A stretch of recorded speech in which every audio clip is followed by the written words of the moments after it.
Hi అండి, welcome back to my channel. ఈరోజు నేను పసుపుతో వినాయకుని మన ఇంట్లో ఉన్న ఇంగ్రీడియంట్స్తో ఎలా తయారు చేసుకోవచ్చో నేను చూపిస్తున్నానండి. చూసేయండి. నేనైతే ఫస్ట్ ఒక కప్పు మైదా తీసుకున్నానండి. అదే కప్తో పసుపు అయితే తీసుకున్నాక ఒక 2 స్పూన్లు షుగర్ యాడ్ చేసుకుంటున్నానండి. ఆ తర్వాత కొంచెం మిల్క్ అనేది యాడ్ చేసుకుంటున్నానండి. సరిపోవడం మనం ఈక్వల్గా కలుపుకుందామండి. ఫస్ట్ నేను కలిపిన ఏదైతే ఉందో అది తీసి పక్కన పెట్టుకున్నాను. ఎందుకు అనేది నేను తర్వాత చెప్తానండి. ఆ తర్వాత తీసేసి అయితే 15 మినిట్స్ అయితే నేను పక్కన పెట్టేసుకున్నాను. మనం కలుపుకున్నది మరీ మెత్తగా కాకుండా గట్టిగా కాకుండా కలుపుకోవాలండి. మరీ మెత్తగా కలిపేసుకుంటే జారిపోతుంది. గట్టిగా కలుపుకున్న వినాయకుడి షేప్ అనేది సరిగ్గా రాదు. సో ఆ తర్వాత నేను పసుపు అనేది ఎందుకు తీసుకున్నానో కొంచెం పిండి అనేది తీసుకొని పక్కన పెట్టుకున్నాను కదా, అందులో నేను పక్కన పెట్టుకున్న దాంట్లో కొంచెం సున్నం అనేది యాడ్ చేసుకుంటున్నానండి. సున్నం ఏంటంటారా, మనం మామూలుగా తమలపాకుతో మెహందీ చేసుకుంటాం కదా, సో దానికోసం నేను మొన్న అయితే తీసుకున్నానండి. అది కొంచెం తీసుకొని యాడ్ చేసుకున్నాను. సో అది తీసుకొని యాడ్ చేసుకున్నాక అది ఎలా అవుతుందంటే రెడ్ కలర్లోకి వస్తుందండి. మనకి కిరీటంలో పెట్టుకోవడానికి, గణేష్ అదే మామూలుగా వేరే దానికి డెకరేట్ చేసుకోవడానికి యూస్ అవుతుందని కలుపుకొని అయితే పెట్టుకున్నాను. ఆ తర్వాత 15 మినిట్స్ అయిపోయిందండి. తీసుకొని అయితే నేను ఒక రౌండ్ సర్కిల్ లాంటిది అయితే చేసుకుంటున్నాను. ఫస్ట్ చూస్తున్నారుగా, ఇక్కడ ఈ రౌండ్ సర్కిల్ అనేది చేసుకుంటే మన కింద అంటే బేస్కి యూజ్ అవుతుందండి. నేను అందుకనే తీసుకున్నాను. ఇది చక్క సర్కిల్గా చేసుకుంటే సరిపోతుందండి. సర్కిల్ అంటే మామూలుగా మనకు వచ్చినట్టుగా చేతులతో ఒత్తుకుంటే సరిపోతుంది. అదే ఇప్పుడు నేను చెప్పాను కదా పక్కన పెట్టుకున్నాను, అది చూసారా రెడ్ కలర్లో ఎలా వచ్చేసిందో. ఇప్పుడు నేను కాలుకైతే నేను షేప్ అనేది చేసుకున్నానండి. పొడవుగా తీసుకున్నాను. దాన్ని 2 ఈక్వల్ పార్ట్స్గా చేసుకోవచ్చండి. చూస్తున్నారుగా, ఇలా నేను ఫస్ట్ అయితే ఒకటి లెగ్ అంటే పైకి పెట్టుకున్నట్టు, మరో లెగ్ కిందకి వేసినట్టు నేనైతే చేసుకుంటానండి. చూస్తున్నారుగా, అంటే మన ఓపిక పట్టి చక్కగా షేప్ ఇచ్చుకోవచ్చండి వినాయకుడిని. మనకు ఆ వినాయకుడి షేప్ అనేది గుర్తుంటే సరిపోతుంది. ఈ తయారు చేసుకునే ప్రాసెస్లో ప్రతి పూజకి ఫస్ట్ మనం వినాయకుడినే కదండి తలుచుకునేది. సో ఆ వినాయకుడిని పసుపు ముద్దలా చేసుకొని పెట్టుకుంటాం కదా, అదే వినాయకుడిని మన చేతులతో మనం పసుపులాగా తయారు చేసుకొని ఆ వినాయక చవితి రోజు పూజించుకుంటే ఎంత బాగుంటుందండి. ఒకసారి మీరు కూడా ఇలా నా ఇంట్లోనే ట్రై చేసి చూడండి. చాలా అంటే చాలా ఈజీగా వచ్చేస్తుంది. ప్లస్ మనకు కూడా చాలా ప్రశాంతంగా అనిపిస్తుంది మనం తయారు చేసుకున్న దాంతో పూజ చేసుకుంటే. ఆ తర్వాత నేనైతే ఇప్పుడు పొట్ట కోసం అయితే తీసుకుంటున్నానండి. ఫస్ట్ అంటే కాళ్ళ దగ్గర కొంచెం అలాగ మనము డ్రెస్ లాగా అంటే దానికి వేస్తున్నానండి, వస్త్రంలాగా. ఒకసారి చూసారా, దాన్నే రెడ్ కలర్ దాంతో కొంచెం నేను వేసుకుంటున్నాను కాళ్ళ దగ్గర.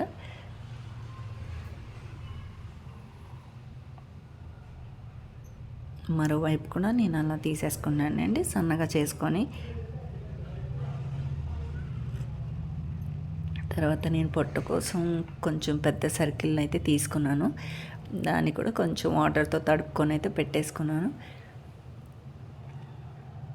ఆ తర్వాత కింద కొంచెం గ్యాప్ వచ్చింది కదా, ఆ పొట్టకి కాలికి మధ్యలో అక్కడ కూడా కొంచెం రెడ్ కలర్తో అయితే నేను అటాచ్ చేసేసుకున్నానండి, కొంచెం పంచులాగా ఉంటుందని. అదిగోండి, మనకి ఇక్కడ ఏం అవసరం లేదండి. జస్ట్ ఒక టూత్ పిక్ ఉంటే సరిపోతుంది. షేప్ ఇచ్చుకోవడానికి కూడా పెద్ద ఏం అవసరం లేదు. అండ్ నేను అదేవిధంగా తలకైతే పెట్టుకోవడానికి అయితే రౌండ్ సర్కిల్ అయితే చేసుకుంటున్నాను. దానికన్నా ముందు బాడీ అయితే తయారు చేసుకుంటున్నానండి. చూస్తున్నారుగా,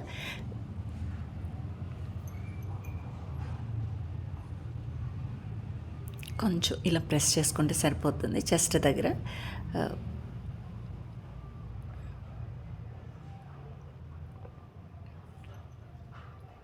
దాన్ని కూడా కొంచెం అటాచ్ చేసేసుకుంటున్నానండి. ఊడిపోతుందని కొంచెం వాటర్తో తడుపుకుంటూ పొట్ట దగ్గర అక్కడ అటాచ్ చేసేసుకుంటున్నాను. ఇలా అతికించుకుంటే సరిపోతుందండి, మనం ఏం చేయని అవసరం లేదు. చూసారుగా, చక్కగా మనకి సగం వరకు అయితే వినాయకుడు అయితే తయారైపోయాడండి. ఇంకా మరో కొంచెం ఉంది, దాన్ని అయితే నేను కొంచెం క్రాక్స్లా అనిపిస్తుంది అనేసి వాటర్తో అయితే ఇలా అనుకుంటున్నానండి. అలా కవర్ అయిపోతుంది అనమాట. మనకి క్రాక్స్ ఉన్నా కూడా ఎక్కడ ఏమి అనిపించకుండా కవర్ అయిపోతుంది. తర్వాత నేనైతే ఇప్పుడు హెడ్ అయితే తయారు చేసుకుంటున్నానండి.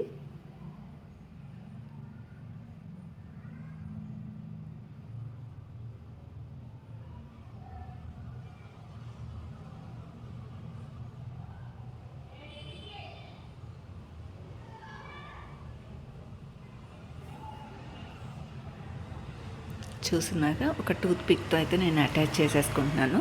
దానికి కూడా కొంచెం వెనకాలైతే నేను నీళ్ళతో తడుపుకొని అయితే అతికించుకుంటున్నానండి. అంటే మనకి ఎక్కడ జారిపోకుండా ఉంటుందా అనేసి మనం కొంచెం అతికించుకుంటే సరిపోతుంది. ఇక్కడ మీరు చూసినట్టయితే మనం వాటర్ తప్ప ఏది యూజ్ చేయట్లేదండి.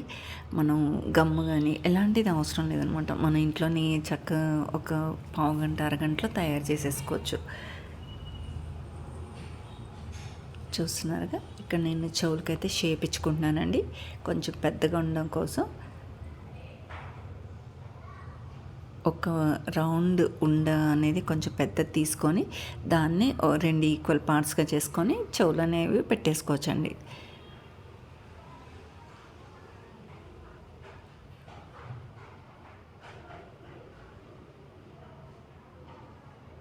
మీరు ఇలా వినాయకుడిని తయారు చేసేటప్పుడు చక్కగా వినాయకుడి పాటలు పెట్టుకొని తయారు చేయండి. ఎంతో ఈజీగా వచ్చేస్తుంది. ప్లస్ మనకు కూడా చాలా భక్తిగా డివోషనల్గా అనిపిస్తుంది. నాకు వినాయక చవితి అంటే చాలా ఇష్టం అండి. ఎందుకో ఆ 11 రోజులు చాలా బాగుంటాయి. స్ట్రీట్స్ అన్నీ కదా కలకలాడుతూ. సో ఎప్పుడెప్పుడు వస్తుందా అని చూస్తాం. అలాగే ఎంతో కలగా అనిపించే ఆ వినాయకుడిని మళ్ళీ తీసేసేటప్పుడు చాలా బాధగా ఉంటుంది కదా. సో నాకు కూడా చాలా బాధ వేస్తుందండి ఆ వినాయక నిమజ్జనం అనే రోజు. చూస్తున్నారుగా నేను ఇక్కడైతే తొండం అయితే పెట్టేసుకుంటున్నానండి. కొంచెం ప్రెస్ చేసేసుకుంటున్నాను. అంటే ఇక్కడ పగుళ్ళు ఎక్కడన్నా నయ్యేమో అనేసి నేను అది కొంచెం వాటర్తో తడుపుకొని అయితే చేసుకుంటున్నాను. తొండం కూడా రెడీ అయిపోయిందండి. మరి మనం ఒకటి మర్చిపోయాం ఏంటా అనుకుంటున్నారా, చేతులు అనేవి మర్చిపోయాంగా. సో చేతులకు కూడా ఒక పొడవుగా తీసేసుకుందామండి. 2 ఈక్వల్ పార్ట్స్గా చేసుకుంటే సరిపోతుంది. అది నేను షేప్ అయితే ఒకటేమో అభయహస్తంలాగా మరొకటేమో లడ్డు పెట్టుకునేలాగా కిందకి పెట్టుకుంటే సరిపోతుంది అన్నమాట.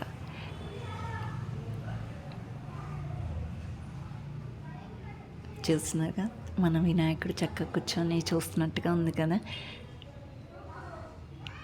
నాకైతే నిజంగా మీరు ఏమన్నా అనండి, తయారు చేసేటప్పుడు చాలా ప్రశాంతంగా అనిపిస్తుంది.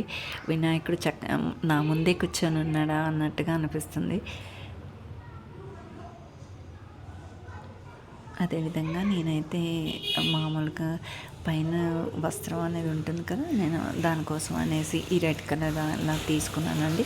ఇలా పక్కకు వేసుకున్నాను. మరోవైపు కూడా ఇలాగే తయారు చేసుకొని వేసేసుకుంటాను.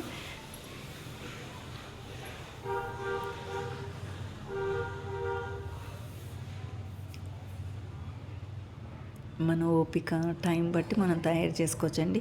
ఇవన్నీ అవసరం లేదనుకుంటే చక్కగా మామూలుగా పసుపు దాంతోనే మనం పెట్టేసుకున్నా సరిపోతుంది. మనం ఎంత భక్తితో చేసామా అనేదే ఇంపార్టెంట్ అండి. ఇక్కడ మనం ఏమేమి వేసామా అన్న దానికన్నా. సో నా ఫీలింగ్ అయితే అదే. మనం ఎలా చేసినా అవి అలంకరించినా భక్తితో చేయలేనప్పుడు వేస్టే కదా. సో ఇలా సింపుల్గా మనం పసుపుతో చేసుకొని భక్తితో చేసుకొని మనకు ఓపిక ఉన్నంతలో ప్రసాదాలు నైవేద్యంగా సమర్పించుకుంటే సరిపోతుంది. నాకైతే వినాయక చవితి రోజు మా చిన్నప్పుడు జ్ఞాపకాలు గుర్తొస్తాయండి.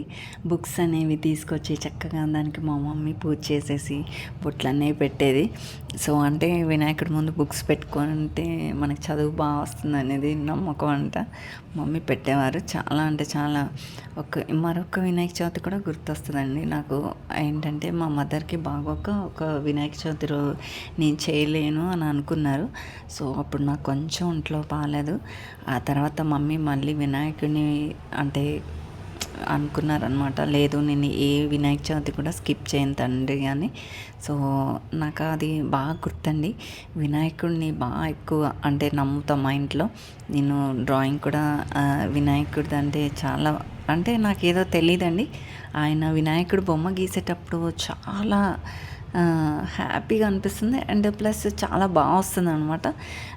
నాకెందుకో చిన్నప్పటి నుంచి వినాయకుడు అంటే చాలా ఇష్టము. నా ఫేవరెట్ గాడ్ కూడా. సో చూస్తున్నారుగా, నాకైతే తయారు చేసేటప్పుడే చాలా ప్రశాంతంగా హ్యాపీగా అనిపిస్తుంది. వినాయకుడు మా ఇంట్లో వచ్చి కూర్చున్నట్టు అనిపిస్తుంది నాకైతే.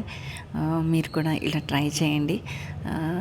డివోషనల్ సాంగ్స్ పెట్టుకుంటూ చేయండి. చాలా అంటే చాలా బాగా అనిపిస్తుంది మన వినాయకుడు పాటలు పెట్టుకుంటే. నేనైతే ఇప్పుడు టూత్ పిక్ని అయితే 2 పీసెస్గా చేసేసుకున్నాను. దాన్ని అటువైపు ఇటువైపు నేను అయితే దాని తల్లా పెట్టేసుకున్నానండి. అండ్ కళ్ళకైతే మిరియాలని పెట్టేసుకున్నాను. అండ్ 3 అయితే నామాలు పెట్టేసుకున్నానండి ఈ వైట్ పెయింట్తో. లేదా మనం ఇలా మామూలుగా చాక్ పీస్ అనేది తడుపుకొని కూడా పెట్టుకోవచ్చు, మన ఇష్టం అనమాట. తర్వాత నేను ఇలాగైతే చిన్నగా తొండానికి షేప్ ఇచ్చుకుంటున్నాను. కాళ్ళకు కూడా కొంచెం ఇలా ఇలా అంటున్నానండి.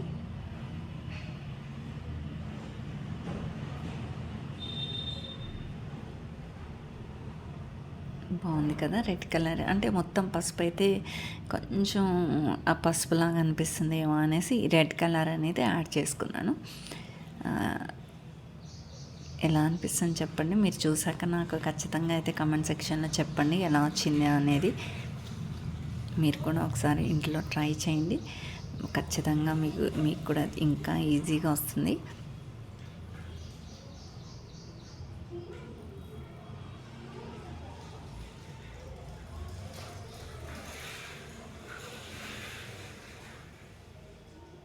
మనం ఇలా టూత్ పిక్తో కూడా చేసుకోవచ్చండి. చేతులు ఫింగర్స్ అనేవి షేప్ ఇచ్చుకోవచ్చు, లేదా ఇలా నైఫ్తోనూ చేసుకోవచ్చు. చూసారుగా, మన వినాయకుడు అయితే కంప్లీట్ అయిపోయాడు. ఇలా కొంచెం రెడ్ కలర్తో అయితే చెవులకి అక్కడ వేస్తున్నానండి. అంటే బాగా అనిపిస్తుందేమో అన్నట్టు. మనం ఇవన్నీ వేసుకోకపోయినా ఏం పర్లేదండి. మనం ఎంత భక్తితో తయారు చేసుకున్నాం అన్నది ఇంపార్టెంట్ ఇక్కడ. మనం ఎన్ని వేస్తున్నాం అనే దానికన్నా. బట్ నేను కొంచెం షేప్ కోసం అనేది వేస్తున్నాను. అండ్ దండలాగా చేయడం మర్చిపోయానండి. సో నేను ఆ రెడ్ కలర్ దాంతో దండలాగా వేసేసుకుంటున్నాను అనమాట పెయింట్తో.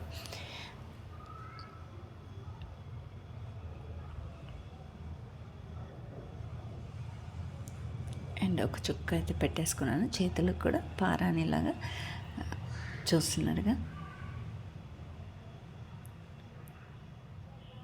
ఆ తర్వాత ఇప్పుడు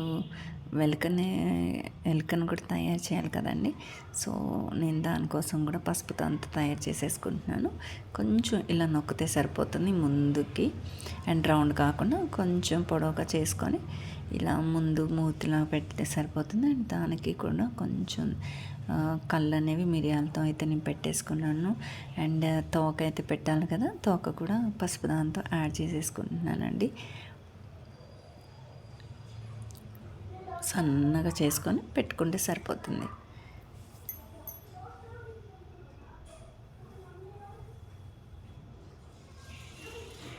ఇవి మీరు అంటే పగిలిపోతున్నాయి అని చాలామంది చెప్పారు కదండి. మనం కరెక్ట్గా పిన్ అనేది కలుపుకునే దాంట్లో ఉంటుందండి. మనం ఎలా కలుపుకుంటున్నాము అనేది నెక్స్ట్ అంటే ముందు రోజు కూడా మనం నైట్ తయారు చేసి పెట్టేసుకోవచ్చు ఈ వినాయకుడిని. పాడవదండి. అండ్ చాలామంది జారిపోతుంది అంటే అలా జారదు. మనం కొంచెం టైట్గా అంటే మరీ పలుచగా కాకుండా కలుపుకుంటే సరిపోతుంది అనమాట. సో నేను వెలకనైతే తయారు చేసేసుకున్నానండి.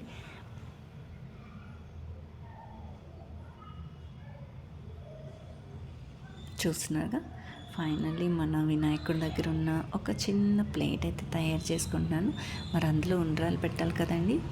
సో ఒక చిన్న ప్లేట్ అయితే తయారు చేసేసుకుంటున్నాను మీరు చూసినట్టయితే. అండ్ చేతిలో కూడా మరి ఒక లడ్డు కావాలి కదా, ఆ లడ్డూని నేను ఇలా రెడ్ కలర్లోనే పెట్టేసుకున్నాను, కొంచెం కనిపిస్తుంది అనేసి.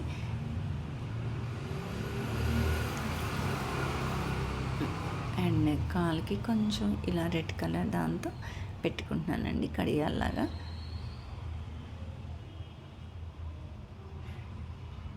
ఇక మీ ఇష్టం అండి. మీకు ఏమైనా డెకరేషన్ ఐటమ్స్ ఉంటే దాన్ని కూడా పెట్టుకొని మీరు ఇలా తయారు చేసుకోవచ్చు, లేదా ఇలా వదిలేసినా సరిపోతుంది.